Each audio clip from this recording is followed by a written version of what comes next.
Welcome to what will be a very interesting conversation centering around the Koinange family, which traces its roots to way back in the 1860s. We are here in the heart of Koinange land in Kiamba. This land right here actually belongs to my mother. And we're very grateful for her to have given us the opportunity to interview what we all call our family's spokesman, the last born son of Senior Chief Koinange Wabiyo. His name is Leonard Karoga Koinange. He is a walking, talking encyclopedia of knowledge.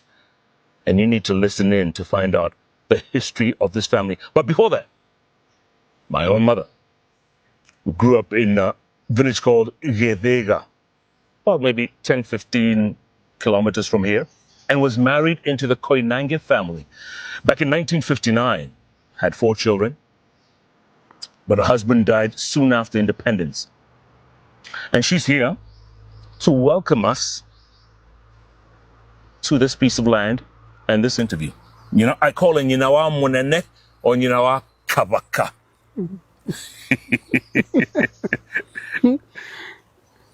I welcome you all to this place. As Jeff said, I was married in 1959 on December 12th. Unfortunately, my husband died on 7th March 1966 when Jeff was only 2 months and the only son, the last born. I had 3 other children. Shiro was 4+. Koi was 2+. Koinange, my first son, was 1+. It was very, very difficult. I was only 28. But I thank God that I have survived. It wasn't easy, but we have survived. Koinange family, many people know, they really suffered. My husband, Frederick Bio Koinange, his mother was the 3rd wife of Koinange Senior Chief. He was detained for 7 years. All my mother-in-law's children were all detained, including, you remember, Kiamba MP Paul Koinange. Dad was also detained, who was my brother-in-law. We all suffered. There was one sister, Lillian, who died at the committee because he was refused to go to hospital. Koinange family, especially my own house, that's Senior Chief Koinange's dad house. My mother-in-law was called Joyce Kagedo Koinange. She was detained for 7 years. All his children were all detained. Anyway, we fought for it. As you make it, your bed, you'll have to try on it. What else can we do? We have suffered, but we rejoice because God kept us. We have suffered. This Jeff Koinange, who is always on TV calling Jeff Koinange, he was only 2 months when his dad died. It's by God's grace that he survived. Thank you, Omanene. And thank you for welcoming us to your homestead. And we're going to talk now with Uncle Leonard. We call him Uncle Leonard, to tell us a history of our family, where we came from, what the Koinange family achieved, and of course, what's most important, their place in history. Where does it lie? And the interview will be conducted by Dr. Boyi Wagasha, a renowned scholar and economist, and he'll be taking us through the whole process so that we can know where exactly we came from, and of course, most importantly, where we're going. as a family, as a unit, because there's many of us. There's so many Koinange. There's more than 600 Koinanges out there. And many of us and people outside don't know our history. We need to learn it. We need to know it.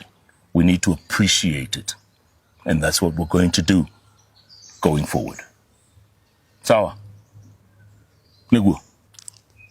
Tigo.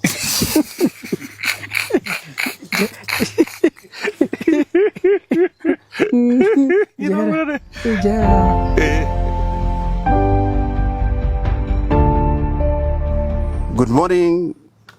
My name is Dr. Mbui Wagasha, formerly the chairman of the Central Bank of Kenya, and after that, senior economic advisor at the office of the president with Uhuru. And before that, I worked internationally with the African Development Bank and many other places. In Geneva for 6 years. I might seem in this session to have strayed from my calling, but we have a very, very, very important story to tell about the Koinange family. I'll be talking to Karuga Koinange, who is the last-born son of Senior Chief Koinange, who is famous in the socio-political affairs of Kenya. And that is the story that we want to tell today. And we hope to fill the gaps. There are many gaps. We want to fill that story so that the entire country knows where we are coming from. Thank you very much. And without much ado, I would like to start by introducing Karuga Koinange, and he will be taking us through the story and the gaps that remain to be told in the story of Kenya's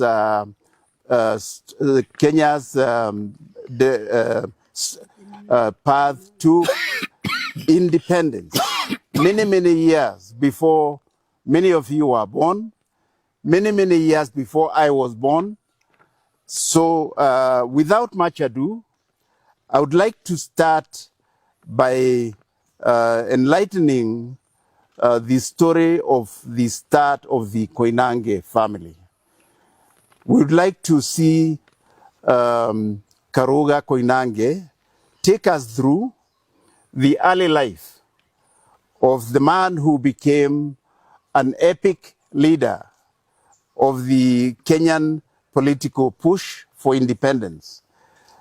The early life of Senior Chief Koinange.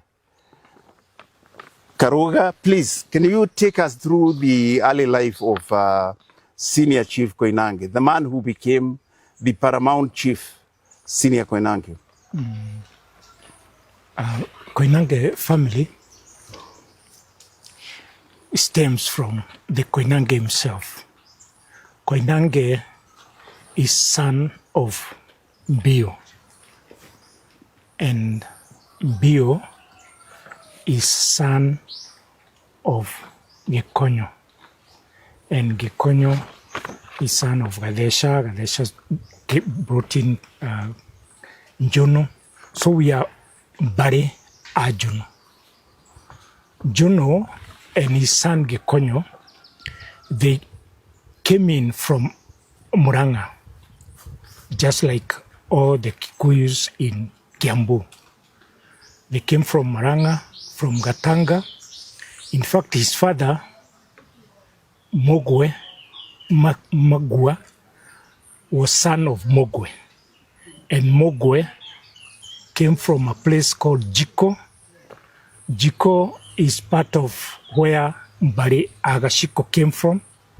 The 9 girls of the Kikuyu in the Gadanga, Mkoroe wa Gadaga. So when Jono came in to Mangu with his family, the story goes that they had a very good rongo. Rongo is which produces gourds. And I think there was some, it was very good that there was some jealous.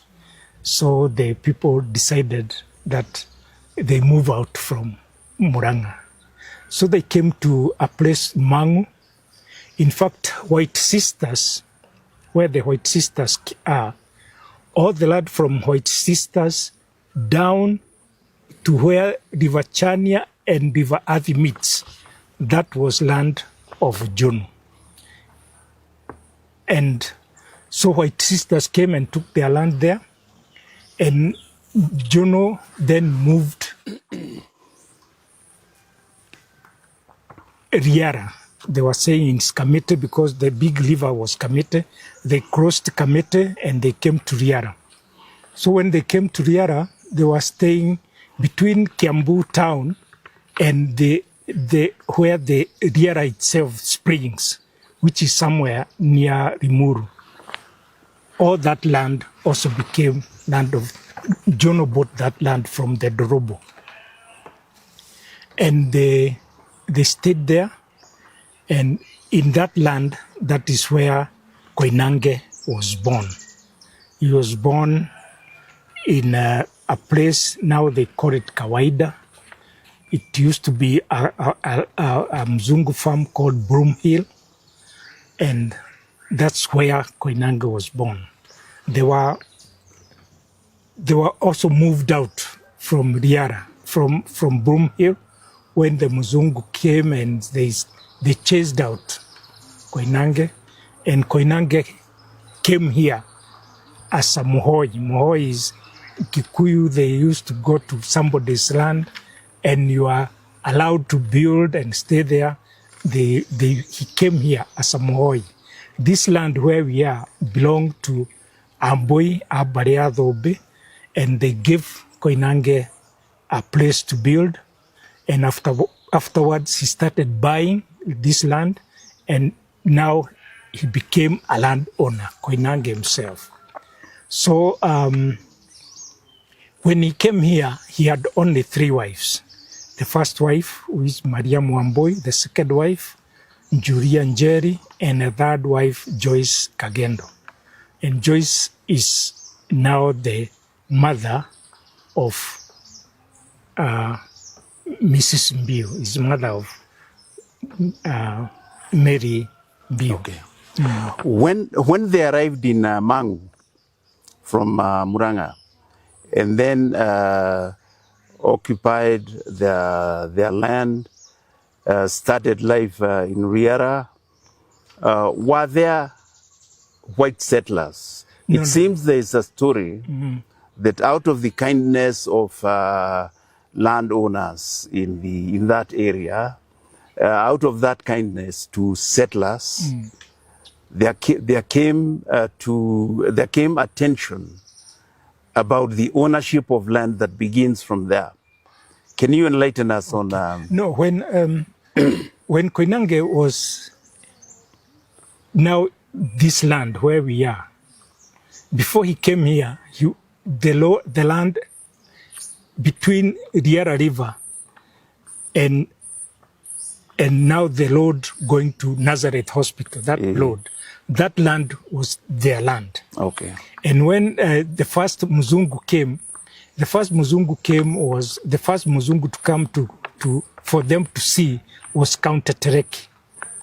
Count Tereki had come on business. He was looking for ivory. And he crossed from Fort Smith up to where the River Riara came from. That's where the grandfather of Koinange had a house, Kadesha. Kaya sharagia Count Teleki ucio muthunguri. Kaya sharagia njogu kundu gutari njogu.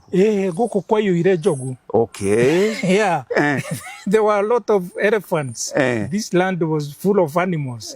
So there was a lot of people, in fact, people had a lot of ivory. And when you get an ivory, they believed if you keep it at home, it will run away. Okay. That's what they believed. So they used to put a muramba, a stem of banana at the top on where the ivory had been cut, so it doesn't grow, it doesn't run away. Okay. So there so many people had kept their own ivory at home. So there was a lot of elephant. Okay. Yeah. So when he came here, he was looking for ivory. And in fact, they used to sell, to go and sell to Ukambani.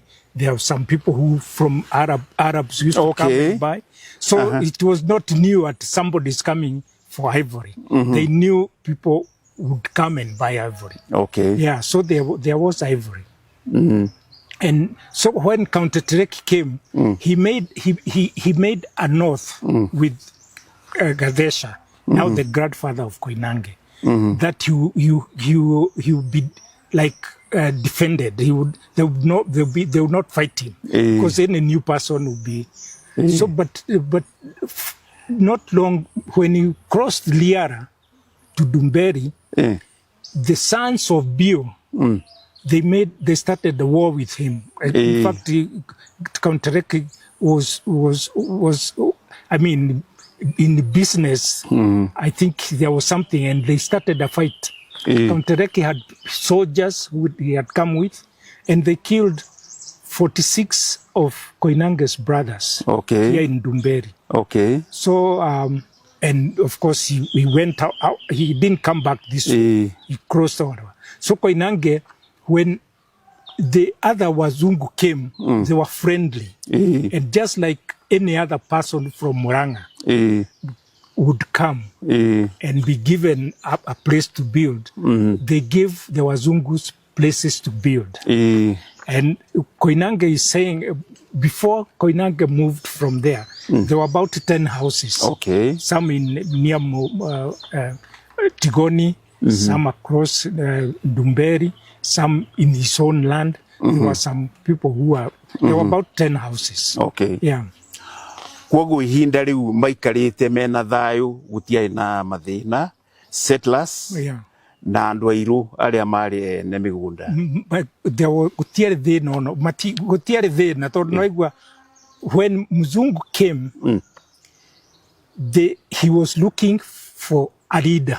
And to be a leader, that time in Kikuyu, leadership was because you are a land owner, Mwadhi. Mwadhi. So people like Waiyaki became strong because he's a Mwadhi of a big land. People like Mwangombe in Nyeri, he became popular because he was a leader of a big land.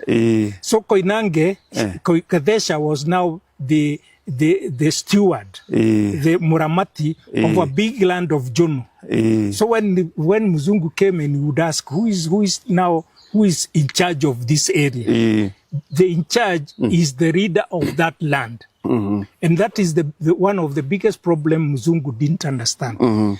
Like when they came to Waiyaki, Waiyaki is only in charge of their land. He's not at the Alura of Kiambu. But they would expect the agreement they have made with Waiyaki to spill over to other people. To apply to other people. Yeah, which is, it couldn't happen. Because Waiyaki, if he gives a Mzungu permission to stay in their land, is only in Waiyaki's land. He cannot cross the river and go to somebody else's land and say, I've been given permission by Waiyaki. Because Waiyaki, that other land is not the owner. But the Waiyaki had a big land from Dagureti all the way to Fort Smith.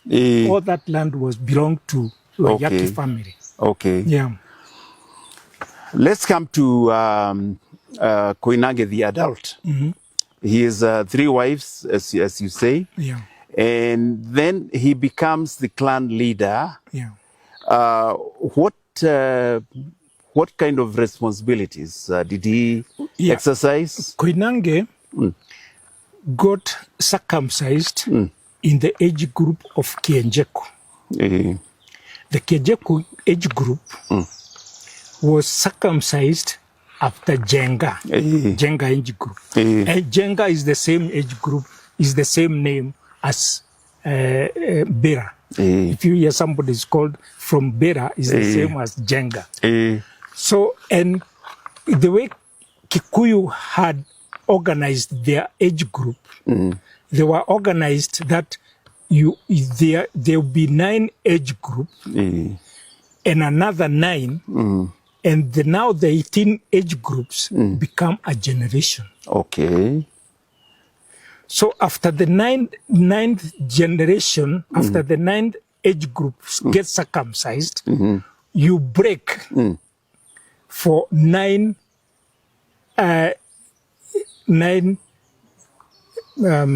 That's a generation. Yeah, when after you circumcise the 9th group, these people get circumcised. Maybe after 2 years, another one. After 1 year, another one. After 9 generation, then you break for 9 seasons. And a season in Kikuyu, in here in Kiambu, the season is 6 months, sort of a season.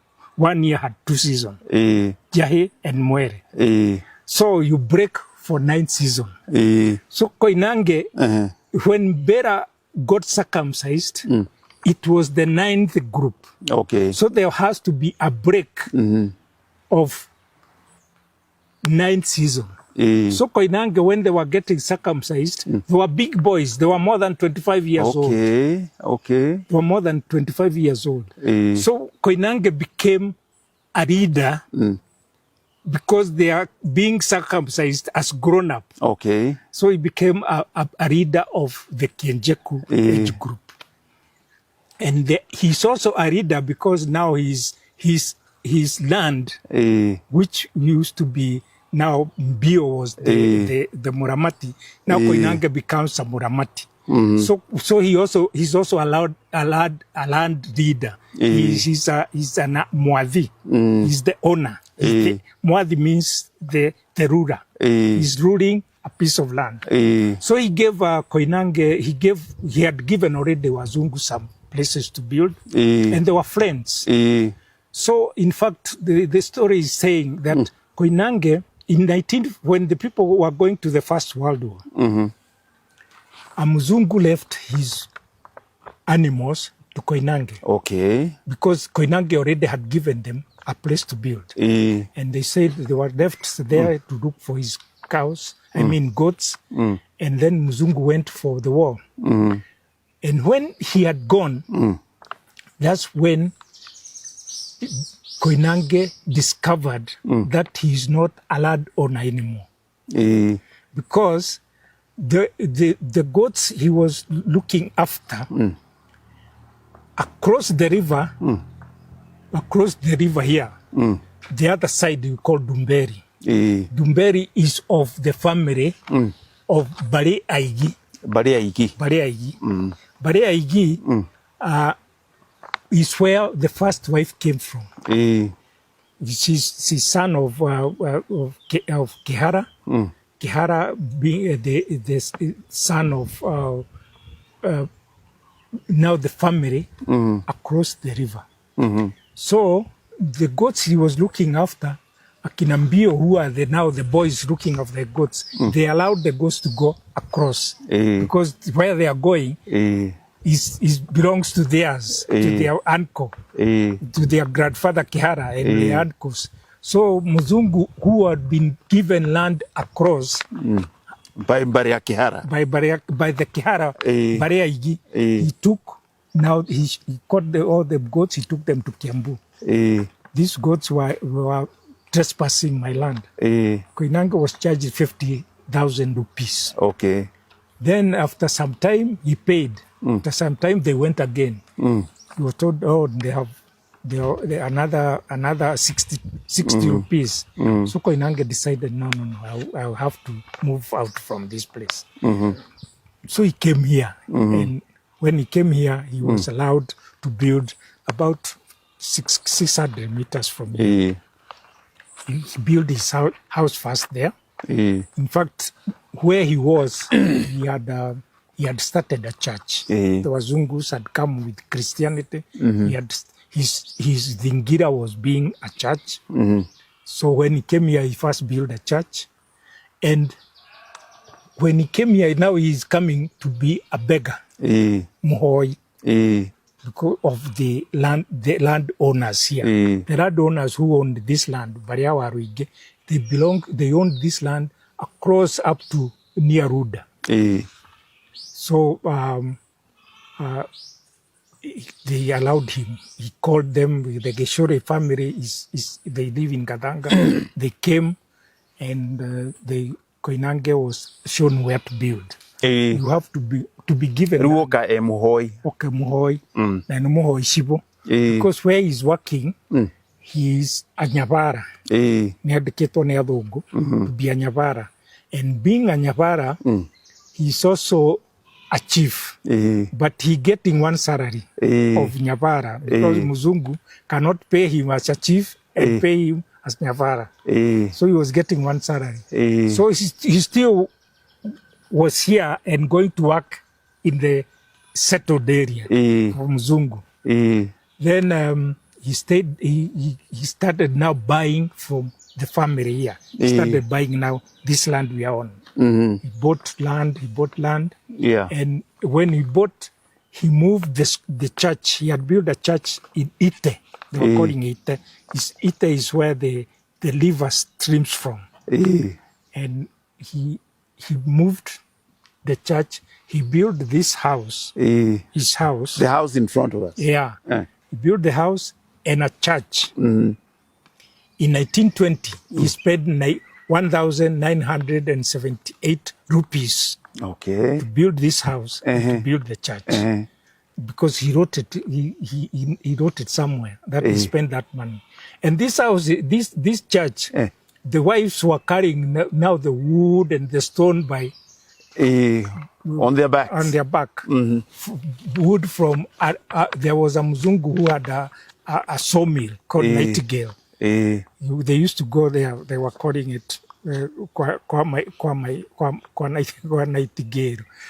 Then he built the house and he built the church. And he stayed there with, and you know when he was chased out, he came with his family. So all the time he kept on remembering that his land is somewhere else. But still, he knew Mzungu had chased him from his own land. And I think by doing that, they made him become a politician. He was not a politician. But from 1919 to up to his detention, he was a politician because of his land. Yeah. Well, in 1921, he becomes a headman. 1921. Not 1921. And then 1938, he becomes a senior chief. No, not 19. Mbio was a chief in 1905. Okay. Koinange's father. In 1908, and Koinange was a headman. In 1905. In 1908, he became a chief. Okay. He praised Mbio. Okay. He praised Mbio. But you see, now he's a chief he's not gazetted until later. Yeah. Although he was now the chief. The Wazungu, when they want workers, come to chief. Yeah. In fact, the Mzungu who was, because now this land was taken by a company, a big company from past Dumberi.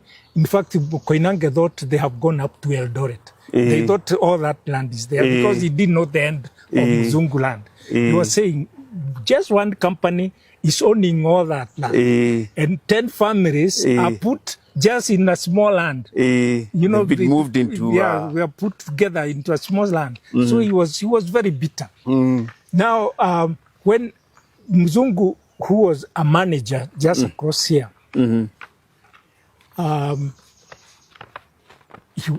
he came to Koinange because he had told people to Usheha the trees, which are the boundaries. And now, the people he asked them to trim, they cut the trees down, and the trees belongs to Koinange. So Mzungu didn't know what to do, but still he gave him their own strength, and he came to Koinange. He came and told him, Koinange, You know, they were talking Swahili. I asked my people to trim the tree, and they have cut them down. So Koinange said, "Oh, what did you tell them?" So they said, you know, he knew his language breakdown. They didn't understand what they were told. So Koinange told him, it's okay. Okay. I mean, the trees are cut. It's okay. So after some time, not long after that, the same Muzungu came. He came with a gunia of tins. He brought to Koinange. He told me, Koinange, your people,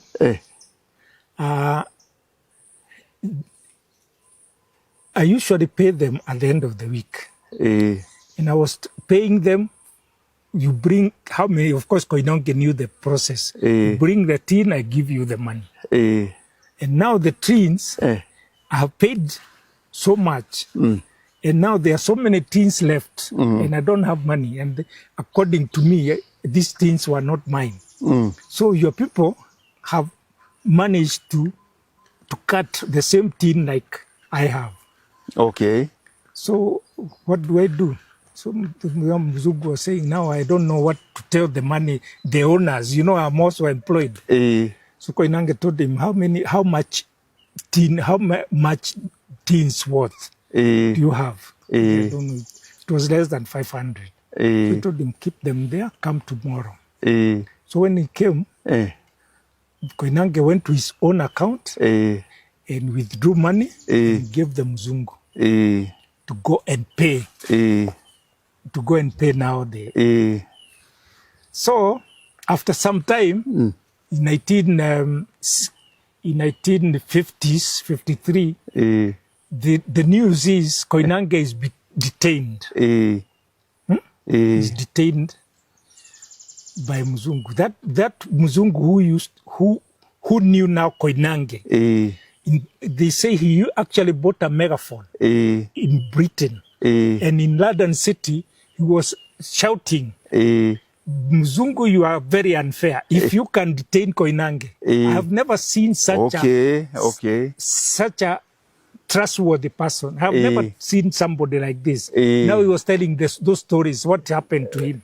The true man. The true man. Who Koinange was. Yeah. So he had so many things. He was very friendly to Mzungu, to Wazungu. But he still could not forget that they took his land. He could not forget. In the church one, Koinange, I've told you, the Mzungu who came, another manager in another firm called Juno. The manager who was there, he brought in an Arab, they were calling him Mutweri, who was a Christian. So he started teaching Koinange the Bible. And Koinange learned the Bible with his second wife, and the second wife's sister, and the husband of the second wife. And Koinange brought in a brother. So the five of them, they started the first church in Jono, where they were in. Okay. So that church, when they were coming here, that's why he had to build a church, because he didn't want that to go. That Mzungu lost the job here. They went to Kijabi. So he went with the people who were teaching Koinange. So Koinange asked the second wife to bring in his stepfather called Matenjwa, Joshua Matenjwa, to be now their teacher, to teach them the Christianity. So they continued teaching them Christianity. And now Joshua Matenjwa was from Scotland Church, the Scotland Mission in Kikuyu. The Mzungu was the man who was teaching Koinange, first one, was from Inland Mission. They had gone to Kijabi to Inland Church. So Koinange became an Inland first, then he became a Scotland Church, and now the group which was going, Koinange had even his daughters now, people like Isabella, the first daughter, Lydian Wairimo, the second daughter, others, Edith Wanjiko, the third daughter, they were all going to school in Kikuyu. And when they were going, they would find people who were saying, oh, you are going to Kikuyu to learn Bible. Yeah, there is another school here. It's right here. Right here. To go to Kikuyu is about 30 kilometers from here. Yes. And now Kabete is about 20 kilometers.